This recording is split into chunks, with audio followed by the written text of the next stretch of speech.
I like the longevity. What representation is great, but it's also got to be meaningful. When you think of something like the Little Mermaid movie that's out right now, a lot of people are celebrating it because they see themselves. Seeing yourself is part of it, but don't you want to continue seeing yourself? Or do you want to just be like, oh, that was great.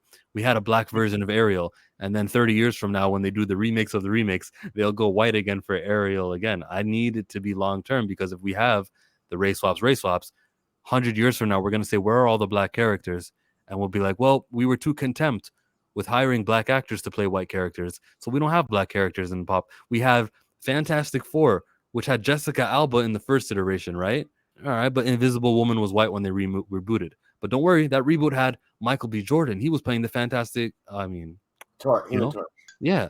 But he's not that anymore. He did his Killmonger thing. Good for Michael B. He's Creed. Got happy for him. In the third iteration of the Fantastic Four, which Marvel is doing now, they're getting Daveed Diggs. He's been in a couple of things, but Daveed Diggs, somebody who's black, is going to be playing the Thing.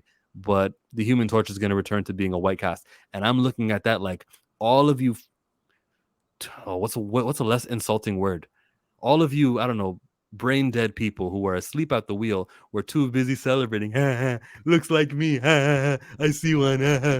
And you're like getting hoodwinked by not receiving black characters. Instead, the studio could have been using their black casting, which they have like a requirement of using, and they use it on someone who's white. And I'm like, bro, we could have introduced the world to an actual black character like Blue Marvel, whose name is Adam Brashear. We could have had a lot of people. And instead we're settling for like Wonder Man, who's But yeah. but the thing is though, like it's always gonna be a lose lose because like we can make new black characters, new shit, you know what I'm saying, but people won't support it. So it's like